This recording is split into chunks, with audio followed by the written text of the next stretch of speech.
I'm Steven Wener of Whistle Realty, brokered by EXP, all things residential real estate. And today I have the pleasure of having a fantastic guest on, a friend of mine from a professional network we're in, Mr. Bill Leversee of Falcon West Insurance. Thanks for being with us, Bill. Yeah, good morning, Steven. So Bill's going to tell us all about property and casualty insurance because that's the world he's in, more on a commercial focus. But then he also does residential properties more for high net worth clients that he works with. And there really is an ever-changing landscape in insurance today. So having a professional like you on the show to help our viewers understand what they need to understand about ever-changing insurance is why you're here. So the one thing that I've seen is just premiums going up and insurance companies struggling, in different aspects. In my world, insurance companies pulling out from fire coverage and just coming out of California completely.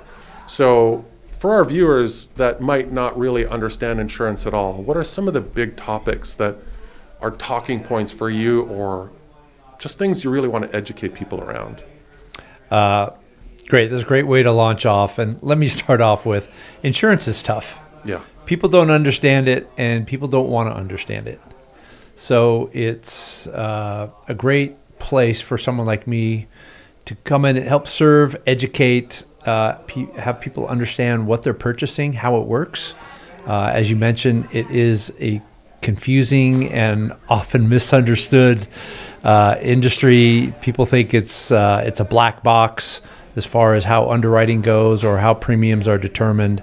And so my goal when I work with my clients is to help them understand what levers are being pushed in different environments. How do we turn the knob to allow them to get coverage and protect the quality of their business or protect the quality of their lifestyle in a way that they can understand and feel comfortable with. So what would be a great example for our viewers that you can kind of put into layman terms that people might not know why they would be declined for coverage or ways that you can actually circumvent certain things for people? Because again, being an outside of the box thinker, being a professional in the insurance space, helping people see all of it versus I just want this insurance. And you're like, I get it, but this is the way it works and let me show you why. So are there examples that you can share with our viewers that they can relate to and make more sense of? Yeah, and so why don't we just jump in, and part of this is your world, is California residential real estate. So it used to be 4, 5, 6 years ago that a homeowner had lots of opportunity, lots of choices for carriers. There's Travelers, there's Liberty Mutual, there's Chubb, there's AIG, there's Pure, there's Cincinnati, Mercury, the list goes on. And whenever a carrier was raising rates or did something that made an insured unhappy, they had many different options they could choose from.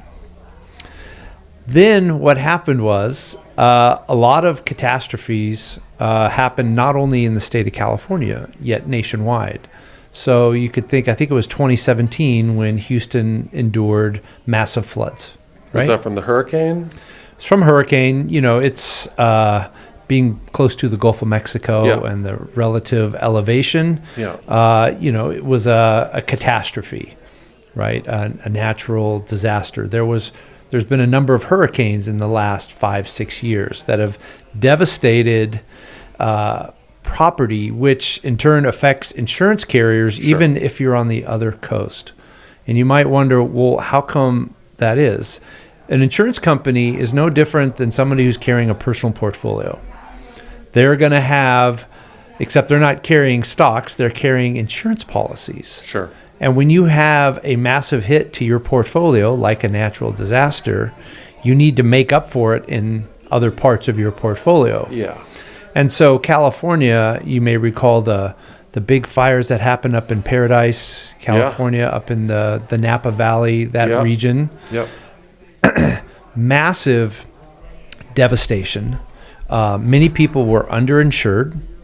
Many times when they look at a replacement cost on their home, they employ a set it and forget it. And over time, with rising costs and different ordinance and codes, to rebuild a home after it's suffered a loss, Yeah. can be quite expensive, or worse yet, find out that you're well underinsured. And what I found with all the fire policies that are here now and the rising costs of it and the carriers that were here, when people sell their houses, right, all of a sudden people want to come in and they want to get fire insurance, and then either they can't or the rate is astronomical compared to what that current but soon to be previous homeowner was paying. And there's this disparity in pricing or availability and the California Fair Plan and things that people have to factor in. And it's like I've witnessed escrows crater Yeah. just because of the sticker shock of seeing, like, I'm gonna have to pay $12,000 for this policy where somebody else is paying $1,800 or $2,200, and then that makes such a giant factor in the economics for the consumer as well. Right. But I understand the insurance company's point of view, but I think as consumers, we look at the insurance companies, we're like, oh, they have all these billions of dollars and all these things, and there shouldn't be a problem for them, and we dislike them because of it. We just see them as a corporation, Yeah. as opposed to an entity that also has to survive, but they're putting their costs on us, and we don't like that. So, trying to make those things work, if you can also share how you find solutions for people, and you're the bearer of reality, Right. And that's a tough pill to swallow for people at times. Correct. When you're giving them the dose, it's like, I don't want the needle. I hate needles, right? And that's what it feels like to consumers. So what do you do while you're being the bearer of reality in order to not just try to make it work, but have people understand? Yeah. So, great question. Usually what we do is the carriers have designated certain areas, certain zip codes, Okay. as a high fire risk area. Could be Okay. because of brush, or it could be the proximity of where the home is located. It comes down to location. Yep.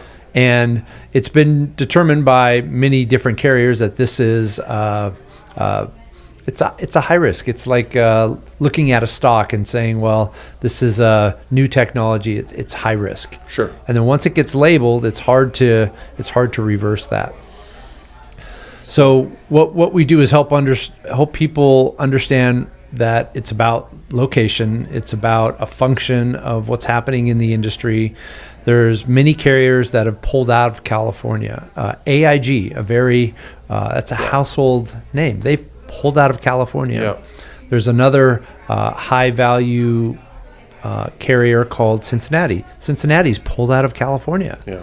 I mean, it seems to be happening right and left. So with fewer pieces of cheese left for all the mice to chase after, Yeah.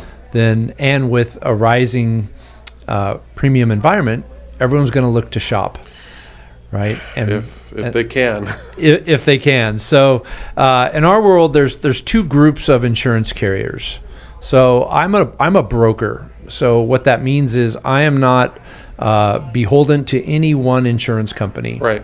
Right. We can offer Travelers. We can offer Pure, You can shop Chubb, Yeah. Mercury, the lot. Right. We can shop it. However, there is another group of carriers called captive carriers. Captive carriers would be a State Farm, Farmers, Allstate, AAA, and those carriers will only work with their own agents. So if you have a AAA agent or a Farmers agent, and you notice I use they're an agent, not a broker, because Sure. they're an agent of that insurance company. Sometimes they have access to products outside of the family of the insurance company they work with. Yet, I, as a broker, cannot represent a State Farm product, a Farmer's product. I understand. So, And they have their own underwriting guidelines, Stephen. so obviously there's a tremendous amount to understand about insurance, which you're now learning from Bill. So what I would like for you to do, based on not knowing everything about insurance, is reach out to Bill, because what he'll be able to do is advise you as to what the best policy is out there or the best route to follow. And because he's not thinking about himself first, the advice will be about you for you. So, Bill, I really appreciate you coming on the show today. We'll make sure that all the information is posted because insurance is a massive topic for people, period. And it is something that needs to be there because even though I don't like paying for it, right? Car premiums, I got a message this morning, my car premiums went up for my wife. But the reality is we can't live without it. So because we need it, please reach out to Mr. Leversee. Bill will take great care of you. And I really appreciate you being a guest. So thank you, Bill. Thank you, Steven. Thank you.